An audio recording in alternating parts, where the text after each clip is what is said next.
I sold my house to pay for my husband's cancer treatment. When he recovered, he left me for a younger woman.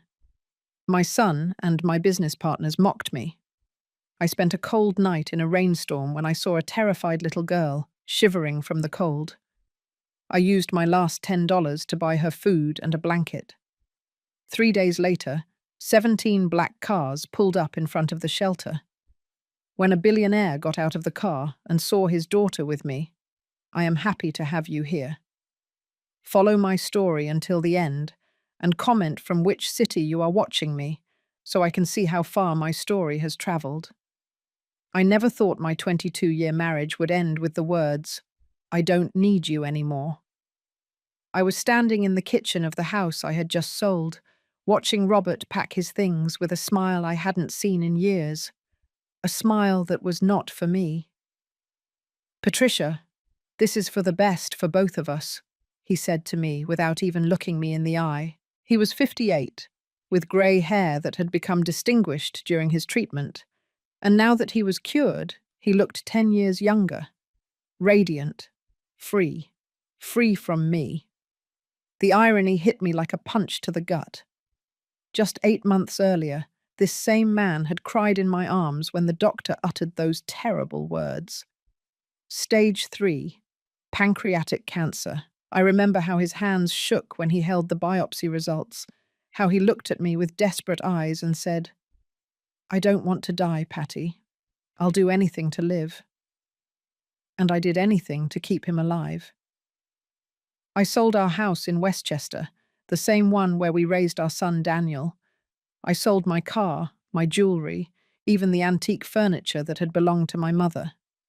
Every dollar went straight to Memorial Sloan Kettering Hospital, to the best oncologist that money could buy, to the experimental treatments that insurance refused to cover.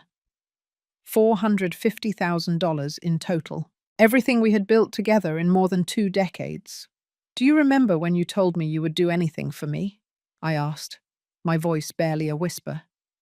He paused for a moment, a half-folded T-shirt in his hands. "That was before, Patty. I was sick, scared. People say things when they are dying." His tone was casual, as if we were talking about the weather. "But you weren't dying. I saved you." "No," he corrected me, finally turning to look at me. "Dr. Hendricks saved me. You just paid the bills." I just paid the bills, as if it were that simple, as if I hadn't spent entire nights holding his head while he threw up from chemotherapy, as if I hadn't slept in hospital chairs for weeks, as if I hadn't quit my nursing job to care for him full-time. "And now that you're well, you're just leaving," I said. It wasn't a question. I already knew the answer from the open suitcase on our old bed, from the way he avoided my gaze, from the glimmer in his eyes when he mentioned a friend who was helping him with the transition. "Her name is Jennifer," he said, and for the first time in months, he sounded honest. "She's 34. She is what I need now. Someone who makes me feel alive again. Jennifer." The name hung in the air like toxic smoke. Of course she was younger. Of course she had everything I had lost during years of worry, stress, and sacrifice. "And what about Daniel?" I asked, clinging to the last thread of hope. Our son was 31, a successful lawyer in Manhattan. He had always been closer to his father, but I thought maybe... Robert laughed, a bitter sound that chilled my blood. "Daniel agrees with me. In fact, it was his idea that I look for someone who would make me happy. He says I've wasted too many years being unhappy." My heart stopped. "You talked to Daniel about this. We had lunch yesterday. I explained the situation to him and he understood perfectly. He says you are, well, that you are toxic, that you have always been controlling and that it is time for me to live my life." Toxic, controlling, the words of my own son, repeated by the man I had given everything to. I held on to the edge of the countertop, feeling the floor move under my feet. He also says it's better if you don't have his number for a while, Robert continued, folding the t-shirt with precise movements. He needs space to process all this. My son was cutting me out of his life too, the baby I had carried for 9 months, who I had cared for when he was sick, who I had helped with school, with whom I had celebrated every achievement. Now he thought I was the problem. The sound of the doorbell interrupted my thoughts. Robert immediately cheered up, a genuine smile lighting up his face for the first time in years. "It must be Jennifer," he said, practically running toward the door. "She's coming to help me with the last boxes." I heard her before I saw her. A musical laugh, young, full of energy that I had lost a long time ago. When they appeared in the kitchen, the contrast was brutal. She was everything I was not. Naturally blonde, unwrinkled skin, a firm body clad in a dress that probably cost more than I earned in a month when I was working. "So you're Patricia," Jennifer said, extending a perfectly manicured hand. Her smile was bright, rehearsed. "Robert has told me a lot about you, about everything you sacrificed during his illness. You are very generous." Generous. As if it had been charity to care for my own husband. "Yes, well," I managed to say, ignoring her extended hand. "That's what wives do." "Oh, but not all wives would have sold their house," she continued in that sweet voice that made me want to scream. "Robert says you don't have anywhere to go now. Do you have a plan?" The question was seemingly innocent, but the way she tilted her head, the small smile on her lips, she knew exactly what she was doing. "I'll manage," I replied with the little dignity I had left. "Of course you will." Robert intervened, closing the last box. "Patty always manages. She's very independent." Independent. Another pretty word for saying, she's not my problem anymore. I watched them load the boxes into a gleaming BMW, which definitely wasn't Robert's. While he put his belongings in the trunk, Jennifer approached me one last time. "You know," she said in a low voice, "you should really consider yourself lucky. Robert told me you were never truly compatible. He says he only stayed with you out of obligation, especially after Daniel was born." She moved closer, her expensive perfume filling my nostrils. At least now he can be honest about what he really wants. And with that, she left. My husband, of 22 years, got into his new girlfriend's car and drove away from the empty house that had once been our home, without even looking back. I was left standing in the driveway, watching the taillights disappear into the distance. I was 55. I had no home, no job, no family. The $1,200 in my checking account was all I had left from a lifetime of work and sacrifice. The sky began to darken, heavy clouds gathering on the horizon. A storm was approaching, and I had nowhere to take shelter. I spent the first night in the car. I had technically sold it to the dealership, but they gave me until Monday to turn it in. It was Friday night, and the abandoned shopping center parking lot had become my temporary refuge. I slept curled up in the back seat, waking up every few hours from the cold seeping through the windows. On Saturday, I tried to contact my sister Carol in Portland, but her husband Mark answered the phone. "Patricia, you know how Carol is," he said to me with that uncomfortable voice people use when they don't want to get involved. She and Robert were always very close. She feels, well, she feels confused about the whole situation. She thinks maybe she needs time to process things from Robert's perspective. "Robert's perspective?" I repeated, incredulous. "Mark. He abandoned me after I sold everything to save him." "Look, I don't want to get involved in marital troubles," he sighed. "But Robert called her yesterday and explained his side. He says you had become very demanding during his treatment, that you were suffocating him. Carol thinks maybe some time apart will do you both good." I hung up before he could continue. My own sister had chosen my ex-husband's side without even hearing mine. On Sunday, I turned in the car. The dealership employee, a young man about 25, counted the bills twice before giving me the $500 agreed upon.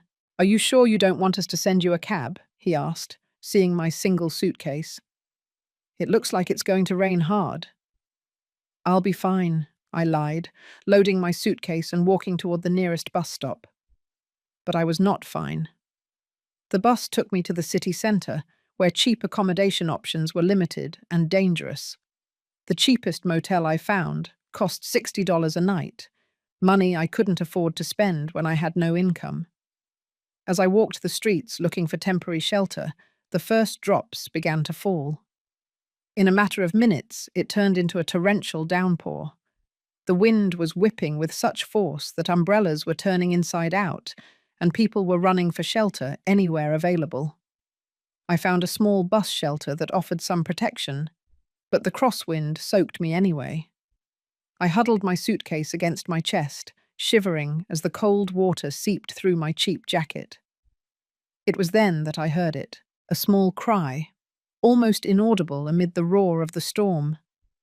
At first I thought it was the wind, but there was something different about the sound, something human. I left my suitcase under the shelter and ventured out into the rain, following the sound. I found her huddled behind a garbage container, a block away. She was a small girl, no more than 8 years old, soaked to the bone and shaking violently. Her clothes were nice, a blue dress that had probably been expensive before the mud and rain ruined it. Her shoes also looked designer, although they were now full of water. "Little one," I shouted over the wind. "Are you okay?" She looked up and my heart broke. She had big, dark eyes, full of terror, and lips blue from the cold. She was clearly lost and had been in the rain for hours. "No, I can't find my daddy," she stammered, her voice barely audible. I was at the park, and then there were a lot of people running, and I ran too, but in the wrong direction, and now I don't know where I am." I approached slowly, not wanting to scare her more. "What is your name, honey?" "Sophie," she whispered. "Sophie Chen. My daddy is very important.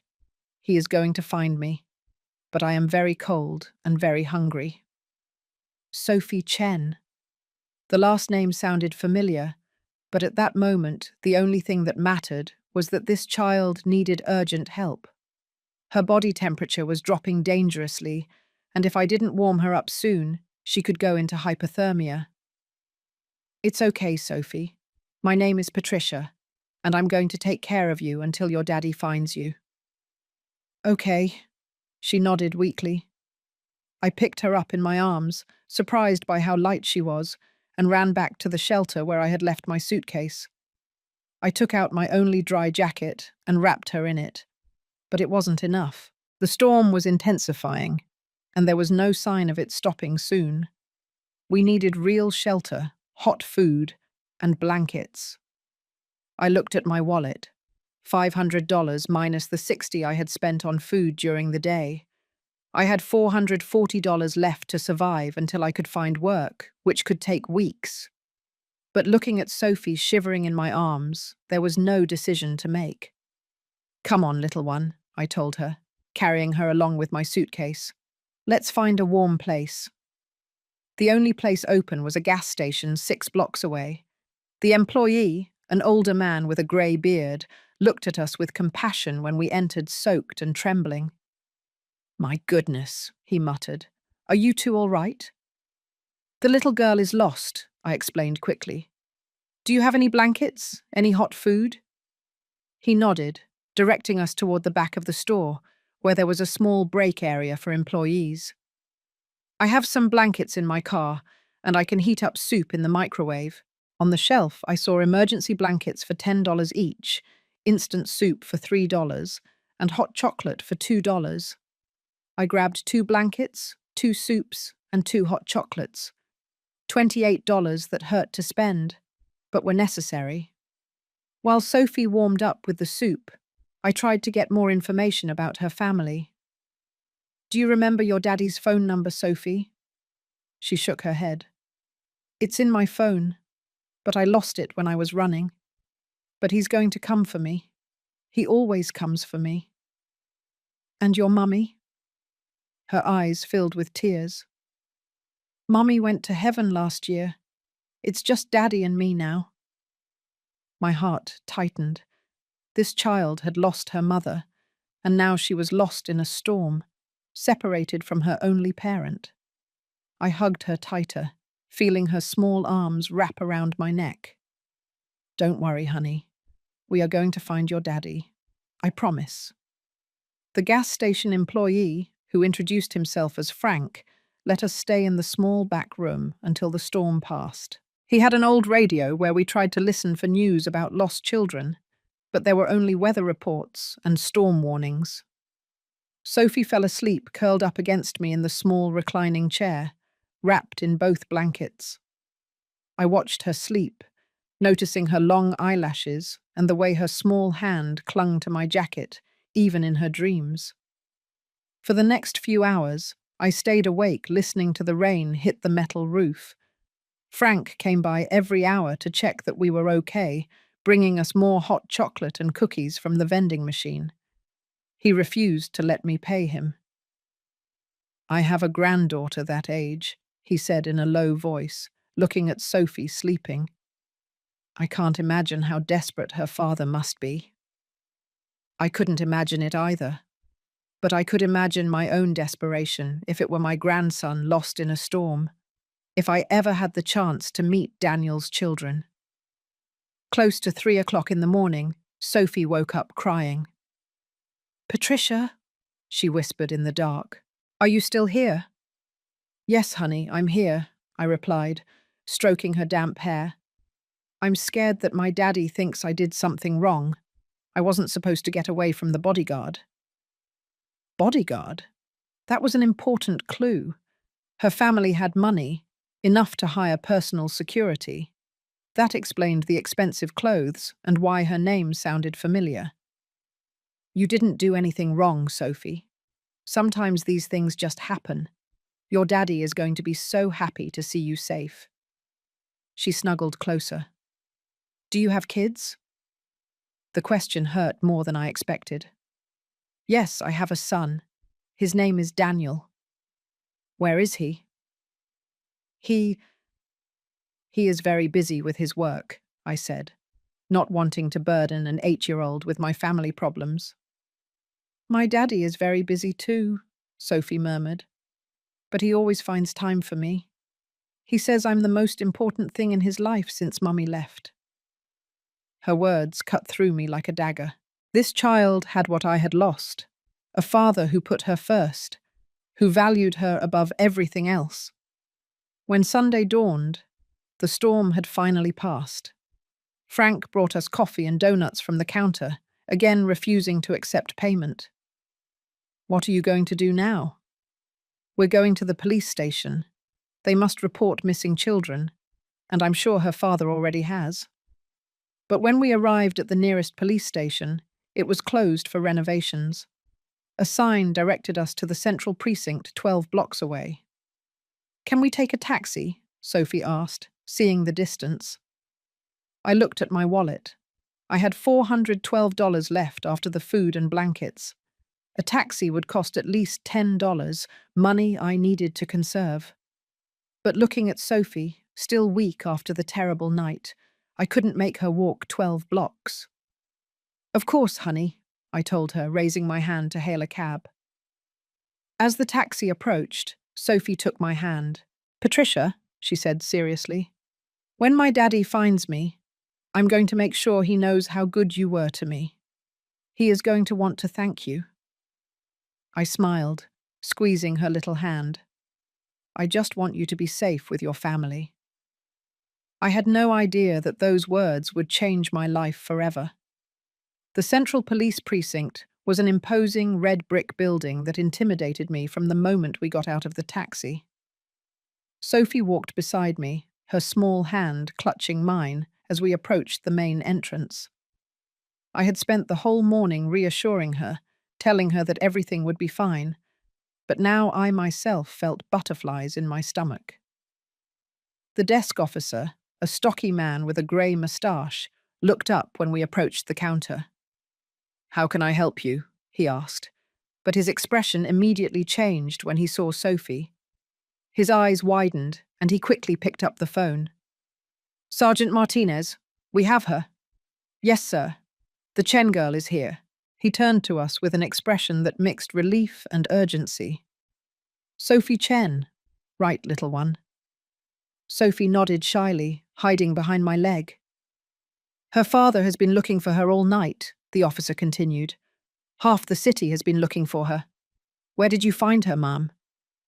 Before I could answer, the station doors swung open and 3 men in dark suits entered, speaking rapidly into portable radios. One of them immediately approached the officer. "Is that her?" he asked in a tense voice. "Yes, it's Sophie Chen," the officer confirmed. "This lady brought her in." The man in the suit looked at me intensely, evaluating me from head to toe. "Your name, ma'am?" "Patricia Williams," I replied, feeling as if I were being interrogated. "I found Sophie last night during the storm. She was lost and scared, so I took care of her until I could bring her here." The man spoke quickly into his radio. "Confirming the miner's location. She is safe. The lady who found her is named Patricia Williams." In a matter of minutes, the station filled with activity. More men in suits arrived, some with earpieces, others checking the area as if we were a security risk. Sophie clung tighter to my hand. "What is happening?" she whispered. "Mr. Chen is on his way," one of the men explained. "He should arrive any minute, Mr. Chen." The name kept resonating in my mind as something I should recognize, but I couldn't place it exactly. It was then that we heard the roar of multiple engines approaching. Through the glass windows of the station, I saw something that took my breath away. 17 identical black cars forming a perfect motorcade in front of the building. Each one looked like a limo, gleaming under the morning sun. "My God," I murmured. The police officers had also moved closer to the windows, clearly impressed by the display. I had never seen so much luxury concentrated in one place.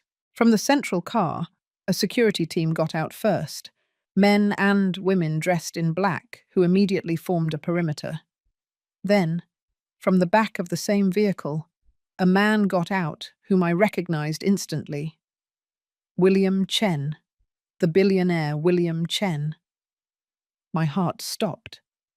Now I understood why the name sounded familiar, why Sophie had bodyguards, why this whole operation seemed military.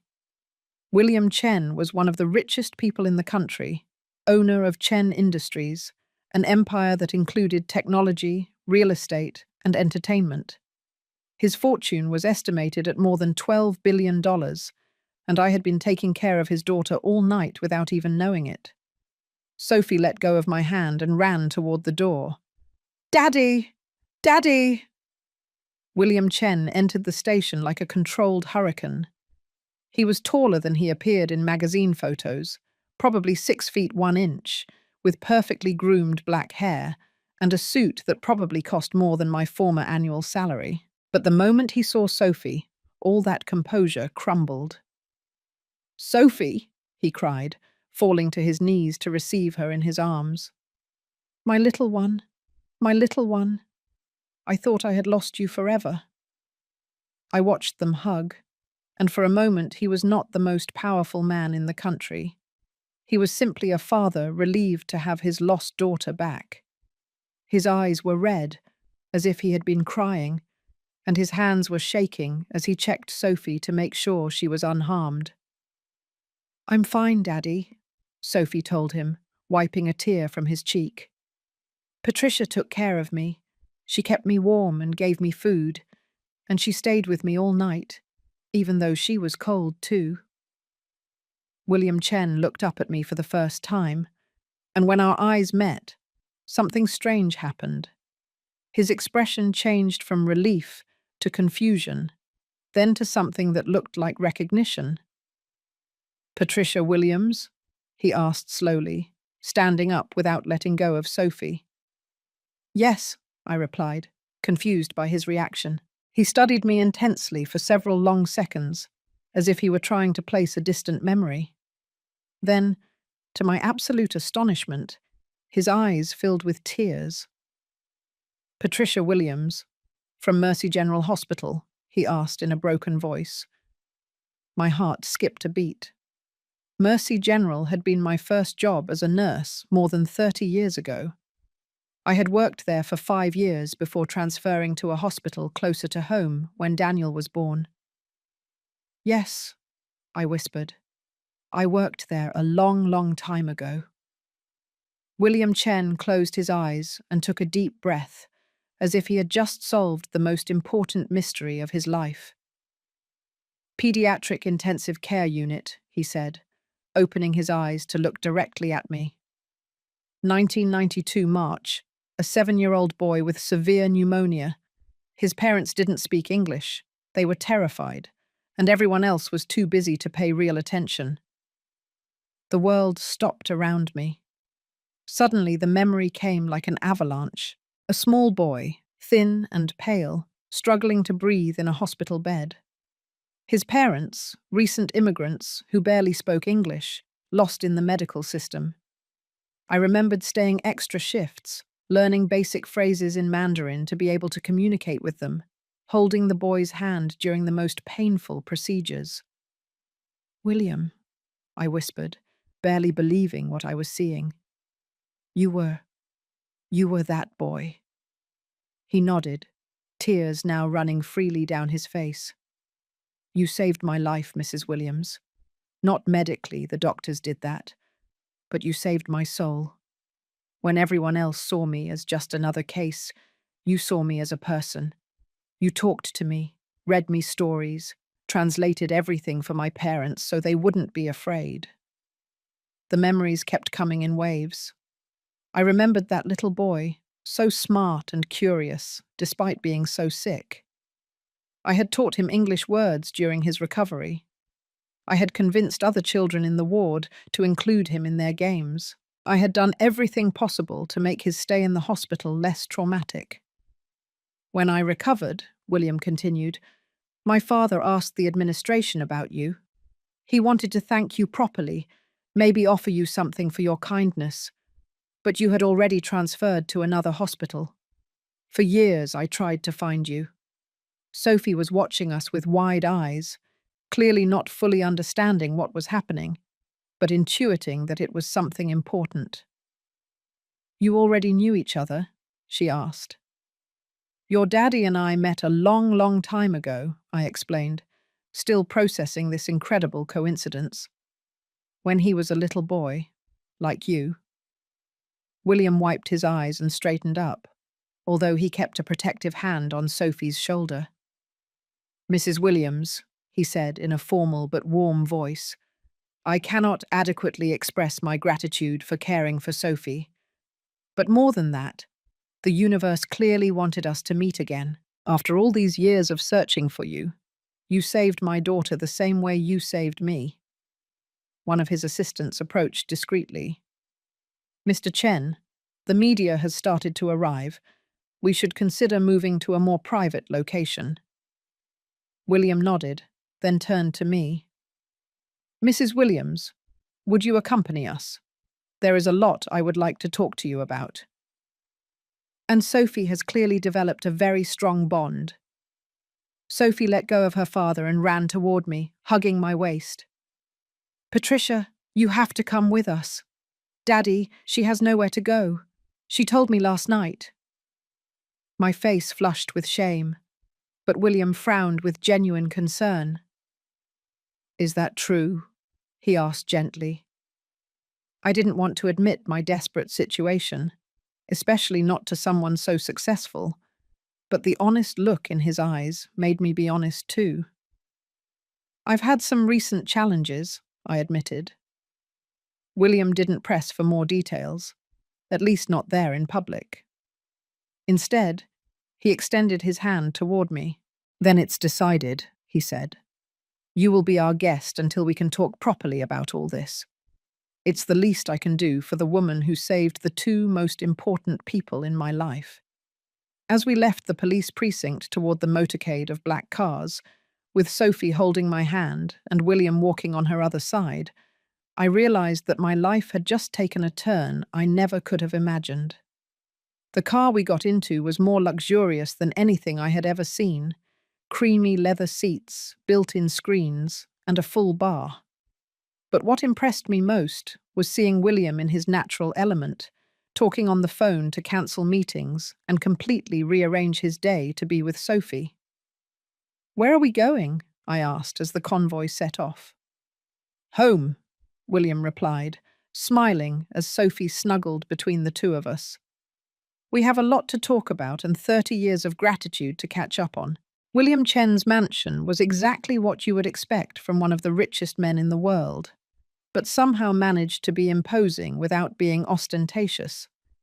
It stretched across acres of perfectly manicured lawns, with architecture that blended modern elegance with classic touches.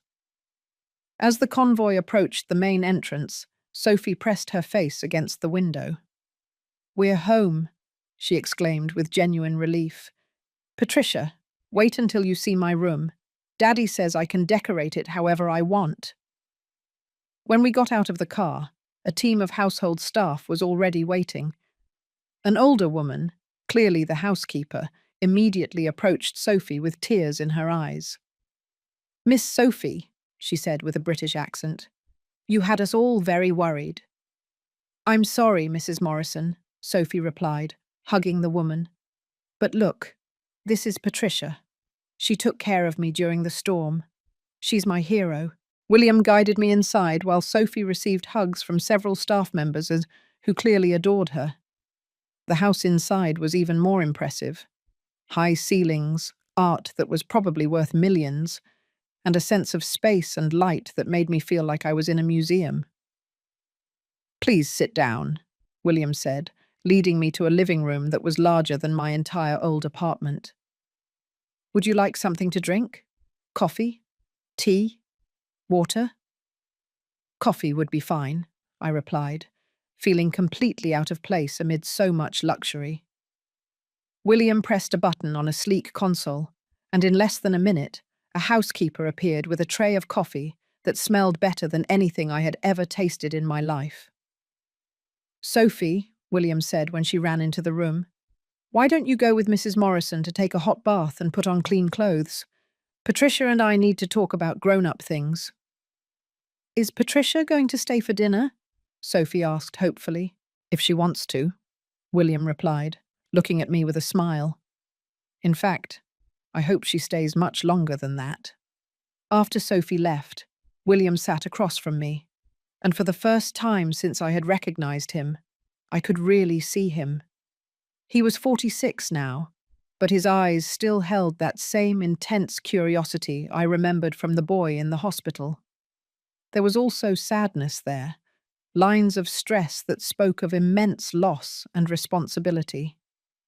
"Mrs. Williams," he began, "before we talk about anything else, I need you to know something.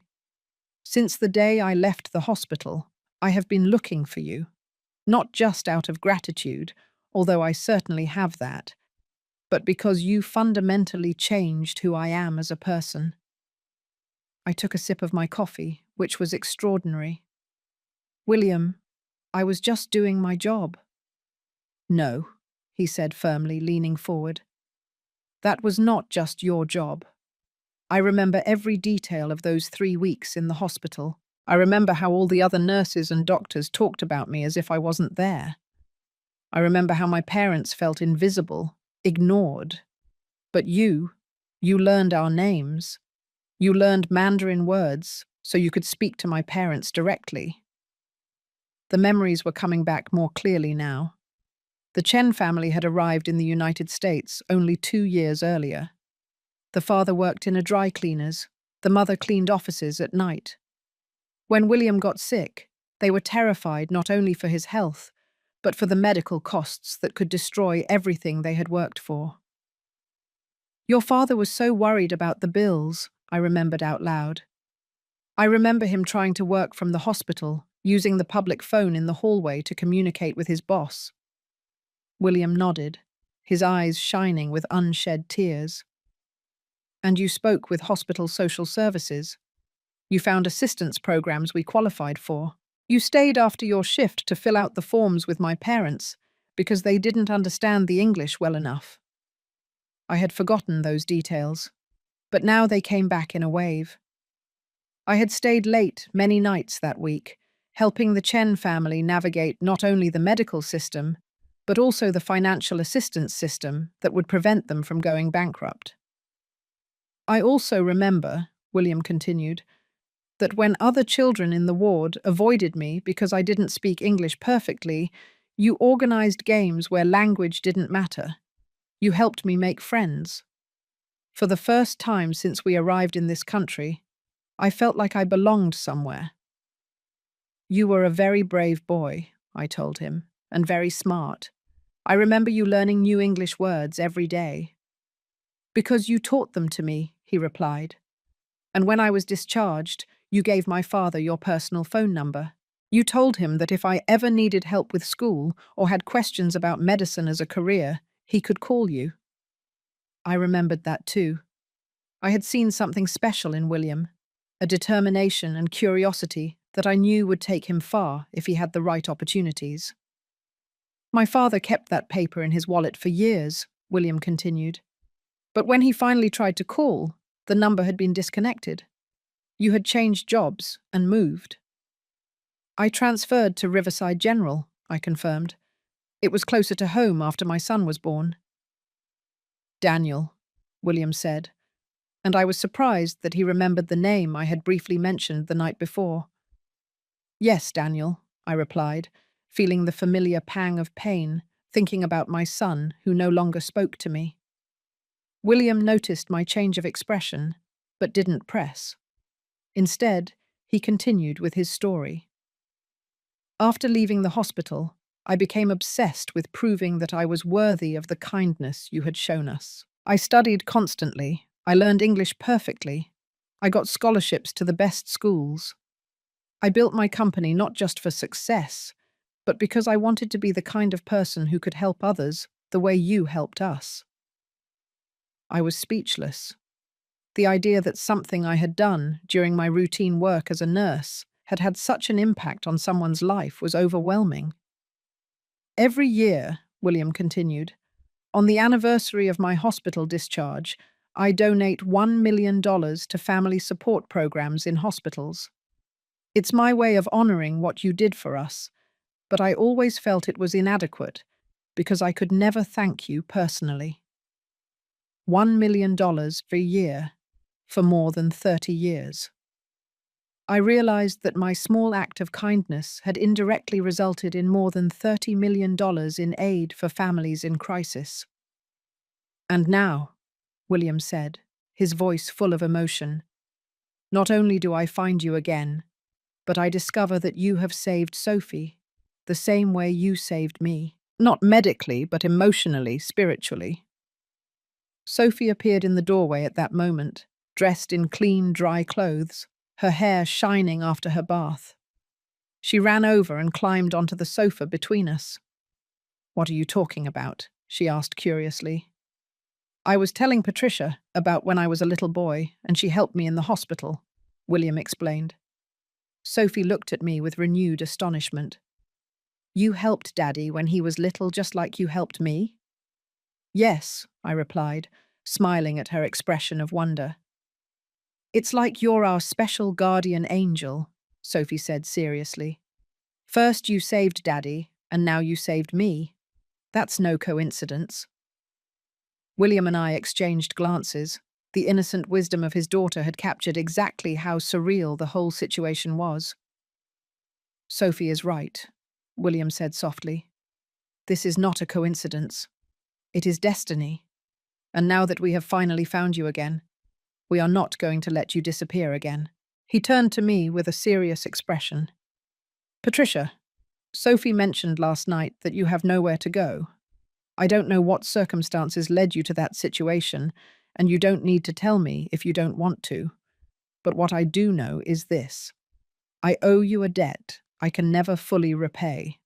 And more importantly, Sophie has clearly formed a strong connection with you. It's true, Sophie interrupted. Patricia is the kindest person I have met since Mummy died. She made me feel safe when I was very scared. William took his daughter's hand. Then he looked directly at me. I would like to offer you a home here, with us. Not as an employee, but as family. Sophie needs a mother figure in her life, and you clearly have a natural gift for caring for others. My heart skipped several beats. William, that is incredibly generous, but I cannot accept charity. It is not charity, he said firmly. It is justice. It is the universe finally balancing things. Besides, he added with a smile, Sophie has informed me that you make the best hot chocolate she has ever tasted. And as a single dad, I definitely need help in the culinary department. Sophie laughed, clapping her hands. Oh, yes. And Patricia knows lullabies and makes funny voices when she tells stories. I looked at both of them, this billionaire father and his precious daughter, offering me something I had lost forever, a family that truly wanted me, but a part of me still couldn't believe it was real. What if my ex-husband and son try to cause you problems? I asked. They won't want people like you to know the kind of person I really am. William frowned. The kind of person you are? Patricia, you are the kind of person who sacrifices for others. You are the kind of person who uses her last $10 to help a stranger. You are the kind of person who stays up all night keeping a scared little girl warm. I don't care what anyone else says about you. I know who you are. Sophie snuggled against my arm. Are you going to stay, Patricia? Please say yes. I don't want you to leave. I looked around this beautiful house, at this successful man who remembered me with such gratitude after 30 years, at this precious child who had lost her mother and who was now looking at me with pure hope in her eyes. For the first time in months, I allowed myself to believe that maybe, just maybe, my story hadn't ended with abandonment and betrayal. Maybe it was just beginning. 3 months after that stormy night that changed my life, I woke up in a room that still felt like a dream. The suite that William had given me in his mansion was larger than the entire apartment where I had lived with Robert. Floor-to-ceiling windows showed the perfectly manicured gardens, and every morning I woke up to the sound of Sophie laughing as she played in the yard. The transition had been more natural than I ever imagined. William kept his word about treating me like family, not like an employee. I had my own wing of the house, my own car, a credit card with no limit that I barely touched because I wasn't used to spending money on myself. But more than the luxury, what had truly transformed me was feeling valued again. Sophie and I had developed a beautiful routine. Every morning we had breakfast together before she went to her private school. In the afternoons, I helped her with her homework. I read her stories, and we had started cooking together. She called me Aunt Patricia now, and every time she did, my heart filled with a warmth I had forgotten existed. William had been equally wonderful. He made sure I had everything I needed, but he never made me feel like a burden. In fact, he constantly insisted on the opposite. Patricia, he had told me the week before as the three of us ate dinner together, Sophie has completely changed since you arrived. She's happier, more confident, and I finally feel like I have the support I need to be the father she deserves. It was true. Since the death of his wife, Lisa, 2 years earlier, William had been struggling to balance the demands of his business empire with raising Sophie. Now, with my help, he could work knowing that his daughter was in loving hands. This particular morning was special. William had arranged for Sophie and me to go shopping to find a dress for the charitable gala ball his foundation organized every year. It was a huge event, attended by the most important people in the city, and William insisted that we both be his guests of honor. "Are you nervous about the gala?" Sophie asked as we walked through the most exclusive boutique in the city. The owner, an elegant woman named Madame Lorraine, had given us full personal attention. "A little," I admitted. "I haven't been to such a fancy event well, never really." "You're going to look beautiful," Sophie said with 8-year-old confidence. "Daddy says you have a natural beauty that doesn't need many embellishments." Madame Lorraine nodded approvingly as she adjusted a navy blue dress on me that cost more than the car I had sold months earlier. "The girl is right. You have a classic elegance, madame. This color enhances your eyes perfectly." As I looked at myself in the full-length mirror, I almost didn't recognize myself. The months of good food, adequate rest, and more importantly, feeling loved and valued had erased years of stress from my face. My hair, now professionally cut and styled, shone again. The dress made me look sophisticated, confident. "Do you like it?" Sophie asked, clapping her hands. "I love it," I replied honestly. For the first time in years, I looked like someone who deserved to be in beautiful places. After shopping, we returned home to find William in his office, but he was not alone. I could hear raised voices from the hallway, and as we got closer, I immediately recognized one of them. My stomach sank. "Robert." "Sophie, go to your room, please," I said quickly. "The adults need to talk." She frowned, but obeyed. I approached the office, where I could hear the conversation clearly. "Look, Mr. Chen," Robert was saying with that charming voice he used when he wanted something. "I understand Patricia told you her version of our separation, but there are two sides to every story. My ex-wife can be very manipulative when she wants something." "Manipulative?" William replied, and I could hear the ice in his voice. "Are you referring to when she sold your house to pay for your cancer treatment?" "Well, yes, but you don't understand. She became obsessive, controlling. She wouldn't let me make my own decisions about my treatment. And afterward, when I recovered, she became possessive, jealous of my recovery." I clenched my fists, feeling the familiar mix of rage and disbelief at Robert's lies.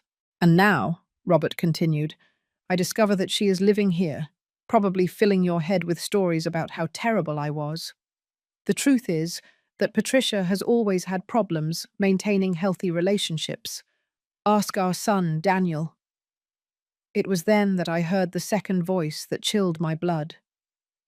"It's true," Daniel said, "my own son. My mother has a pattern of toxic behavior. She always plays the victim, but in reality she is very manipulative and demanding. We came to warn you before she causes problems in your family too." Warn him. My ex-husband and my son had come to warn William about me. After months of silence, now that they knew about my new life, they had appeared to try to destroy it. I took a deep breath and walked into the office. "Hello, Robert. Daniel." They both turned toward me, and I could see the shock on their faces. Daniel especially seemed unable to believe what he was seeing. During our last meeting, I had been a broken woman, desperate. Now, elegantly dressed, radiant with health and confidence, I was a completely different person. "Patricia," Robert said, regaining his composure, "you look good." "I look good because I am good," I replied calmly, "for the first time in years." Daniel cleared his throat. "Mum, we need to talk, privately." "Anything you have to say, you can say in front of William," I replied. "I don't have secrets with my family." "Your family?" Robert repeated scornfully. "Patricia, don't be ridiculous. These people are not your family. I am your ex-husband. He is your son. We are your real family." William stood up from his desk, and although he was not a physically intimidating man, there was something about his presence that filled the room. "Gentlemen," he said in a controlled voice, "I think there is a confusion here. Patricia is absolutely part of my family. She has been a blessing to my daughter and to me. So whatever you came to say, it better be very important to justify bursting into my home and speaking like that about someone I deeply respect." Robert tried to regain control of the conversation. "Mr. Chen, Patricia probably didn't tell you that I left my girlfriend Jennifer to try to reconcile with her. We've been working on our relationship." I laughed, a genuine sound of amusement that surprised everyone. "Working on our relationship? Robert, we haven't spoken in 4 months. And you didn't leave Jennifer. Jennifer left you when she found out you were spending her money on gambling." Robert's face turned red. "That's not— How do you know that?" "Because Jennifer called me last week," I replied. "She wanted to apologize for the horrible things she said to me the day you kicked me out of the house. Apparently, discovering that the man she thought was successful and stable is actually a compulsive gambler gave her a new perspective on who the real victim in our story was." Daniel intervened desperately. "Mum, this is exactly what we are talking about. You always have to air dirty laundry. You always have to make others look bad so you look good." I turned to my son, studying his face. He was 31. He was successful, handsome. He was also exactly like his father in the ways that mattered most. "Daniel," I said softly, "do you know how much money I spent on your education?" "What does that have to do with—" $120,000, I continued. "Private school, university, law school. I worked double shifts for years to make sure you never had student debt." "Nobody asked you to do that," he murmured. "You're right. I did it because I loved you, because I wanted to give you the best opportunities. The same reason I sold our house to save your father's life." Daniel looked away, uncomfortable. "But here's the difference," I continued, my voice gaining strength. "Sophie thanks me when I make her breakfast. William thanks me when I help him with something small, like organizing his calendar. In 3 months, I have received more gratitude and true love from this family than in 30 years with you two." "That's because they want something from you," Robert said desperately. "Rich people always want something." William approached, and when he spoke, his voice was lethal in its calm. "Mr. Williams, let me explain something about true wealth. True wealth is not about money. It is about having people in your life who love you for who you are, not for what you can do for them. Patricia gave me that when I was a dying child in the hospital, when I had nothing to offer in return. And she is giving it to me again now with Sophie. You two, on the other hand, seem only to value Patricia when she can benefit you financially." Robert and Daniel exchanged glances, and I could see they were losing ground quickly. "Furthermore," William added, "I took the liberty of doing a little research before this meeting. Robert, would you like to explain why you owe $48,000 in gambling debts? Or Daniel, why your law firm is being investigated for client fund embezzlement?" The color drained from both their faces. Daniel opened his mouth to protest, but William cut him off. "Gentlemen, I suggest you leave now, and if you bother Patricia again in any way, I will make sure those investigations receive all the attention they deserve." I watched them as they left. These two men who had defined my life for so long, now small and defeated. Daniel turned once at the door. "Mum," he said, and for a moment he sounded like the little boy he once had been. "If you ever need anything—" "I don't need anything from you," I replied softly. "But Daniel, if you ever need a real mother, you know where to find me." After they left, William put a gentle hand on my shoulder. "Are you all right?" I thought about the question for a moment. Then I smiled. You know what? Yes, I am perfectly fine. And for the first time in my life, it was completely true. 1 year after that stormy night that changed my destiny, I found myself standing in the Chen Mansion garden, watching Sophie practice her dance routine for the school recital. The afternoon sun created a golden halo around her small figure as she twirled and jumped with the natural grace of a born dancer. "Aunt Patricia!" she shouted, running toward me after completing her routine. "Did you see how I did the perfect grand jeté? Miss Catherine says I'm one of her best students." "I saw it, sweetheart," I replied, hugging her tight. "You were spectacular. Your mummy would be very proud."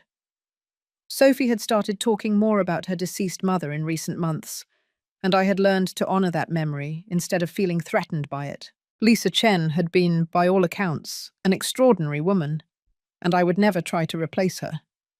Instead, I had found my own unique place in Sophie's heart.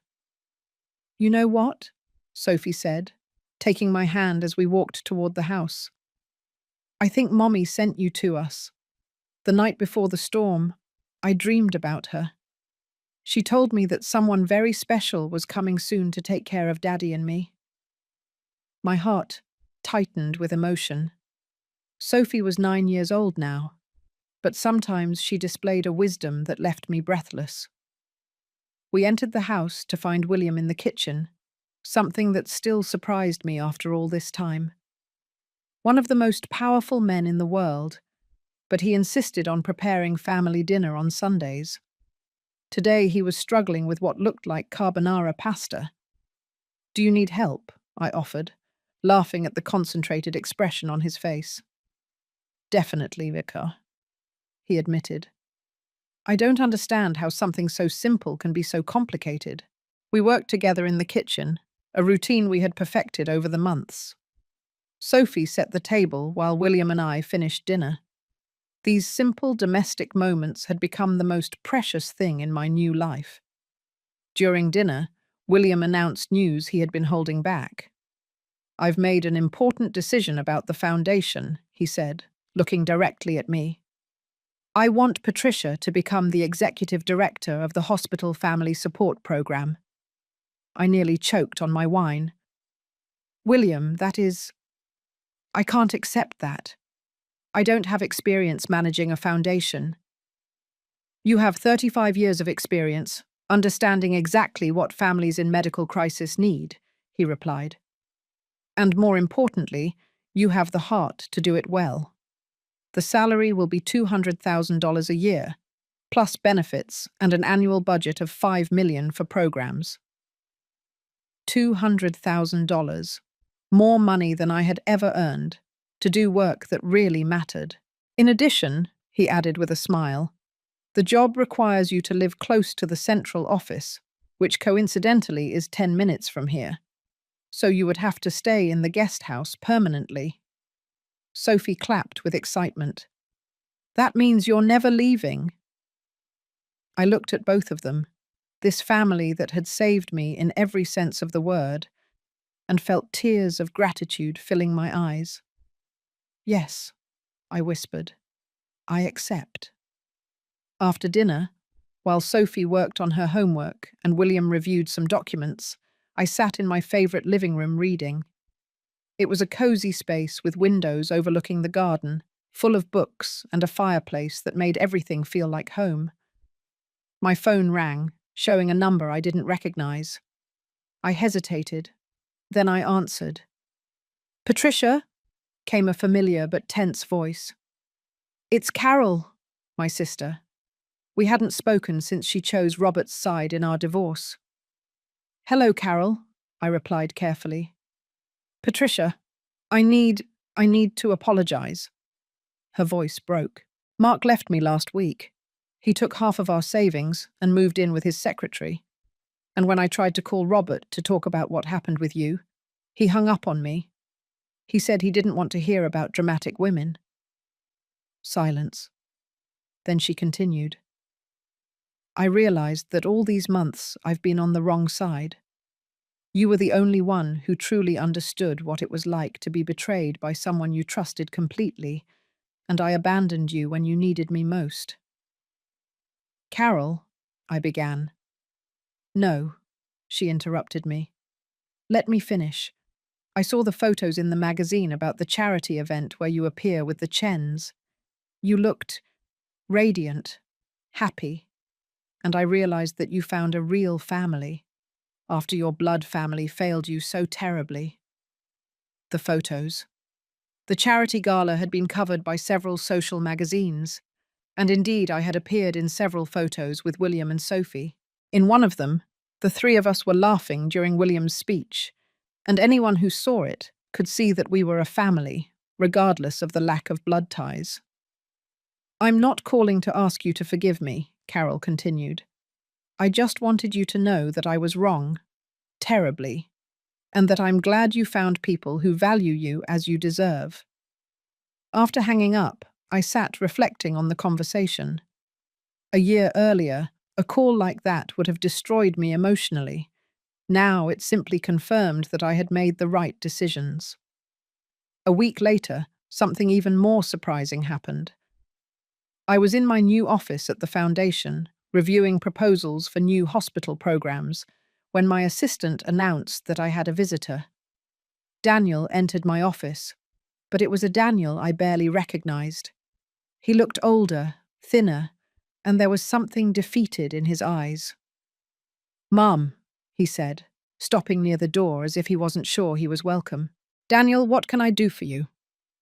He looked around my elegant office, noticing the title on the door, the photos of Sophie and William on my desk. I came to apologize," he said finally, "and to tell you that I lost my job.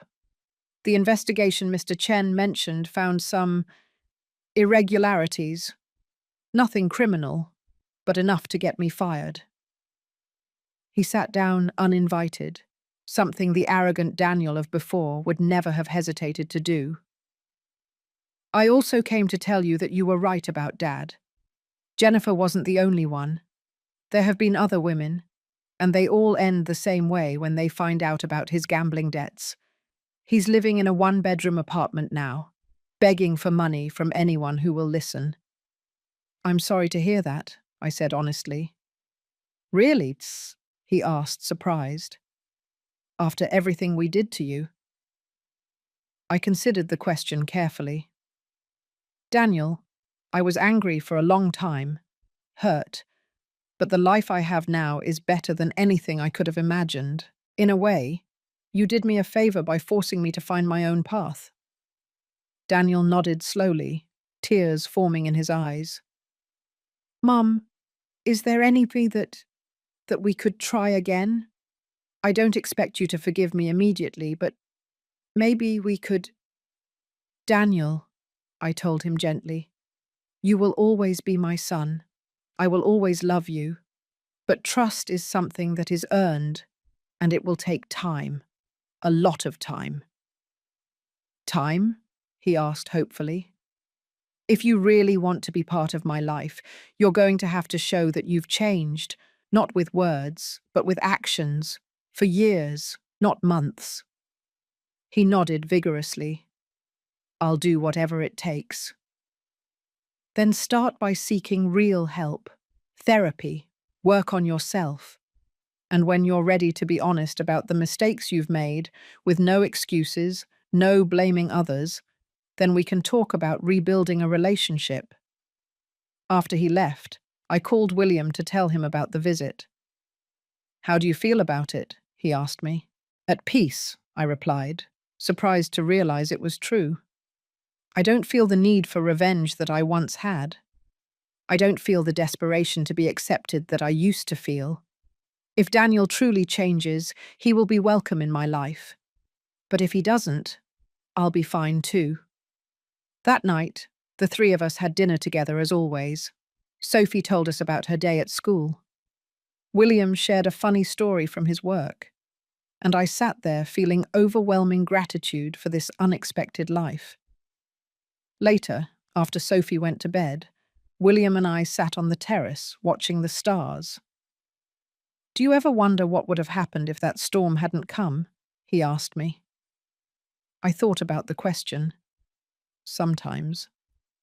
But then I realized that everything had to happen exactly as it did to bring me here. My marriage had to end. My relationship with Daniel had to break. I had to be at my lowest point to fully appreciate this. I think you're right, William said softly. And I think Lisa would be happy to know that Sophie has someone who loves her as much as you do. I smiled, thinking about the woman I never met, but whom I honored every day by loving her daughter. Do you know what the most amazing thing is? I told him. For years, I thought my value was in what I could do for others. How much money could I give? How much could I sacrifice? How much pain could I absorb without complaining? But here, you value me simply for being me. Sophie loves me because I read her stories and make heart-shaped pancakes. You respect me because you see my character, not my usefulness. That's because that's what truly matters, William replied. True love doesn't demand sacrifice. True love gives freely and receives with gratitude. As we sat in the comfortable silence of the night, I reflected on the incredible journey this last year had been. I had started as a broken woman, betrayed by the people I loved most, sleeping in the rain without a cent. Now I had a meaningful career, a loving family, and more importantly, an inner peace I had never experienced before. William's phone rang, and he checked the message quickly. It's the director of the children's hospital, he told me. He wants to schedule a meeting with you to discuss expanding the family support program to other hospitals in the state. I smiled. My new life wasn't just about finding personal happiness. It was about using my experience to help other families who were going through the crises I had lived through. Schedule the meeting, I told him. There is a lot of work to do. As we entered the house, I passed Sophie's room and saw her sleeping peacefully, hugging the teddy bear I had bought her with my last $10 that rainy night a year ago. It had become her most cherished possession, not for its value, but for what it represented. The moment a stranger decided to care for her when she needed it most. In my own room, I looked at the photos on my dresser. There were no longer photos of Robert or Daniel. In their place, there were dozens of photos of Sophie and William, of everyday moments that had become extraordinary simply because they were filled with real love. Before going to sleep, as I had done every night for the last 12 months, I whispered a prayer of gratitude. Not just for the beautiful house, or the meaningful job, or even the financial security I had never had before. I was thankful for having learned, finally, the difference between being needed and being loved. I was thankful for having found my true family, not in blood ties, but in ties of choice and mutual love. And I was thankful for that terrible storm that had washed away my previous life and prepared me for the miracle that awaited me on the other side. Sometimes, I thought as I fell asleep, losing everything is the only way to discover what is truly worth having.